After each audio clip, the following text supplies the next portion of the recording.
Happy New Year's, folks. I'm Brian James. This is Three Rivers Wrench. In front of me is a small block Chevy. Yes, this is the one out of Bear, our 9C1 Nova. Hopefully, it's a 350. We'll see. We're going to identify it by the numbers on the block and the heads. We're going to completely blow this guy apart, see how good or bad the internals are, and that'll kind of determine our rebuild strategy. So, without further ado, let's get rocking. All right, let's get one thing straight. We're not hopping this guy up. We're not putting a cam in it. We're not putting dome pistons and a high-rise intake, and we're staying completely stock, which means we're keeping all these crazy vacuum lines that California makes you have, and smog pump, and all the power robbing stuff that came with this guy. So we have to label everything. Now, thank God, some of these labels that I put on when I pulled the carb didn't fly off when I was pressure washing, but I'm gonna go ahead and slowly pull all the plug wires, hoses, belts off of this, and then we'll really get into pulling some of these hard parts off.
Okay, got a few piles going on. Got spark plug wires that they look really reusable. They're very, very new.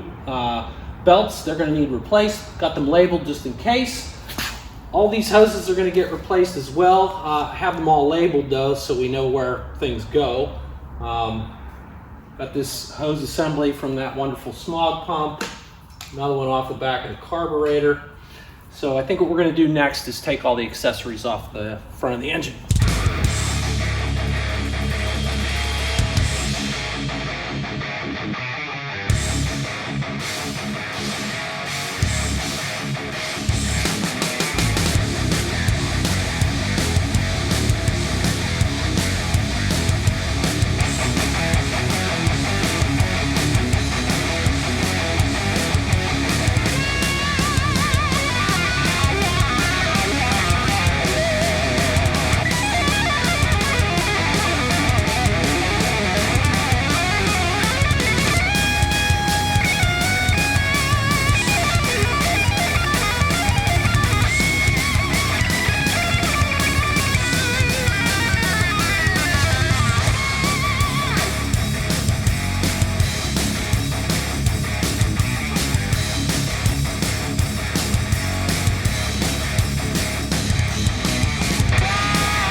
Okay, I got quite the collection of parts here. I need to tag and bag everything and then put this stuff somewhere where it's not going to get lost, so I can slowly pick away at cleaning every little piece up and painting it.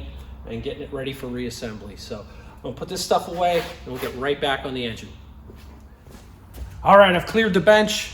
We're gonna go ahead and pull these valve covers and see how crusty this thing is.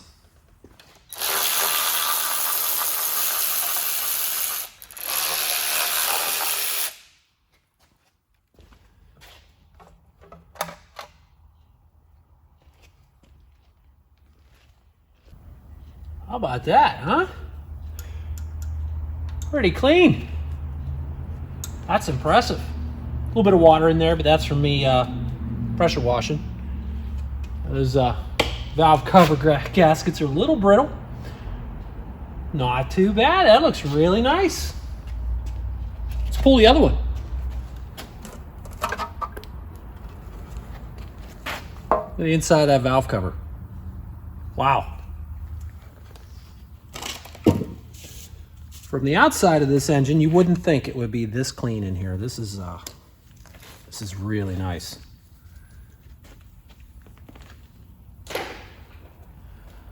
Very nice. All right, let's pull this intake off.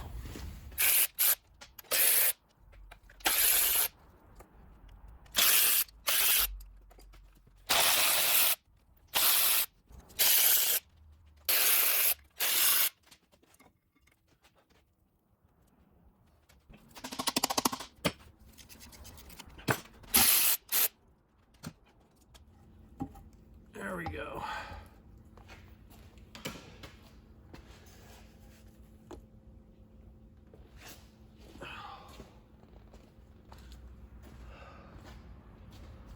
Wow. That's impressive.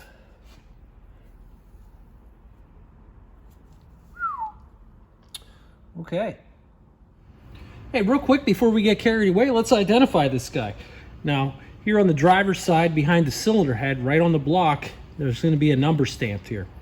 Actually cast into the block. We have 3970010. Now, what we're going to do is we're going to go online. We're going to find one of those handy dandy deciphering graphs, charts. I'm going to go to ss396.com. They have a really nice list. We'll check it out. So we're on ss396.com. We had 3970010 stamped into the back of the block. That's for 1969 to 79. It is a 350. It is 185 horsepower, 2 or 4 bolt main. Car, truck, vet. Good to go. Another thing to keep in mind, you may have a number stamped into the engine in this area. This one doesn't have anything written here as far as numbers, digits. That would basically tell us time of day, night shift, day shift, when did they build it, what plant. I'm wondering if this isn't a replacement engine, like a GM Goodwrench engine, because one, it's black and I believe it should be blue. And without this number stamped in here, seems a little strange, but we do know, because of these digits back here, we have a 350 engine. So let's go ahead and take these rockers and push rods out. Okay folks, we're about to take these rockers and push rods out of here, and it's very, very important if you're going to reuse any of this stuff. If you decide you're going to reuse the cam, all this stuff has to go exactly back where it came from. You cannot mix this stuff up. These lifters have taken the shape of the cam. You're going to have a failure if you don't do this. So get yourself a piece of cardboard or something and label these things the way you take them out. I have this wonderful tray that will hold all these pieces as we take them out, and it'll hold them in order, and there's no chance of me screwing this up unless I do that. But there is an F and an R for front and rear, so hopefully I don't screw that up. But we're going to go ahead and take this stuff, put it in the tray.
As you can see, the tops of the pistons aren't too crusty. They actually look pretty good.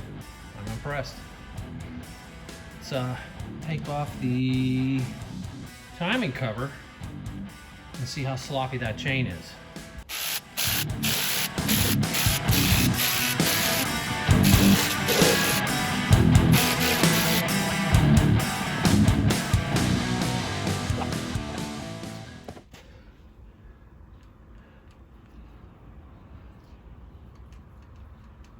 A little bit of play there, but I'm impressed. This is a double chain. Wow. Usually I just replace this stuff because it's got the single chain and a plastic gear, but this is all updated, newer looking stuff. As far as 2 chains, no plastic. It's great. Let's make a mess and roll this guy over. See how much coolant I can dump on the ground.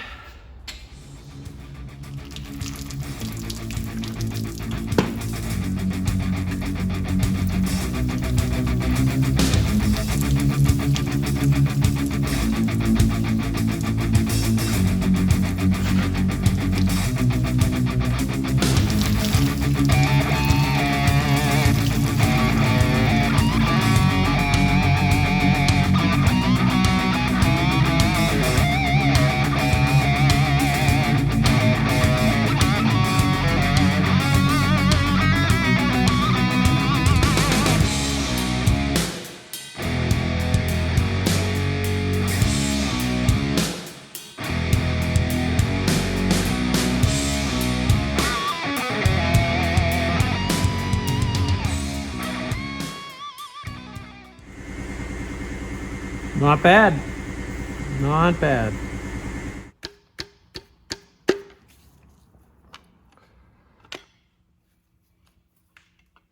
You see this, guys? There's not a lot of crud in there. That's impressive. All right, who else is easy to pull out? Let's try number 6. Then we'll roll this thing and check out the cylinders.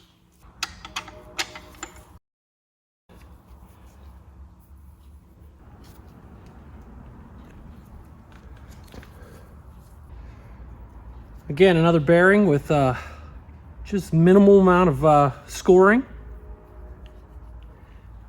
And the piston rings on this guy are also very clean.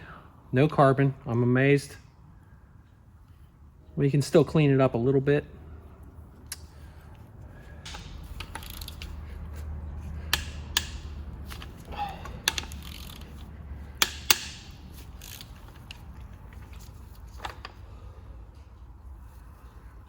Ooh, a little bit of copper showing there, huh?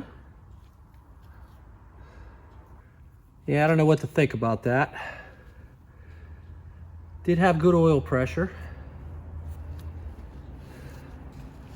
Stuff looks pretty clean. I'm gonna do my research and see if we need to address some of this stuff. I'm gonna talk to the machine shop and see what they say. But for right now, we're gonna go ahead and put this back in finger tight. All of this is gonna come apart. I'll keep you guys up to date. Next video, we should have a little bit more info. For right now, we're just doing disassembly and just kind of gazing over some things.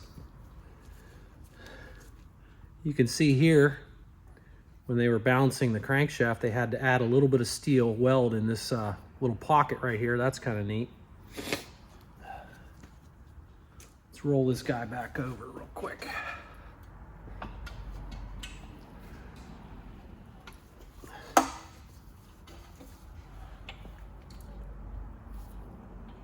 Still a lot of cross hatching in there.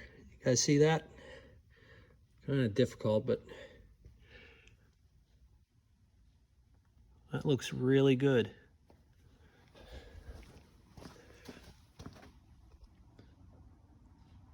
Same thing over here. All right, I think we're almost done. I'm gonna go ahead and we're gonna pull the camshaft. We're gonna carefully pull the camshaft and see what it looks like.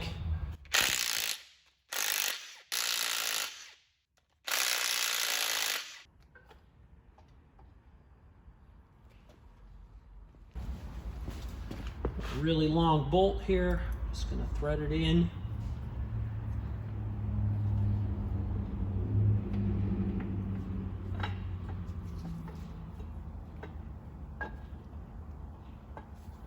Being very careful, we don't want to mess up any of the cam bearings.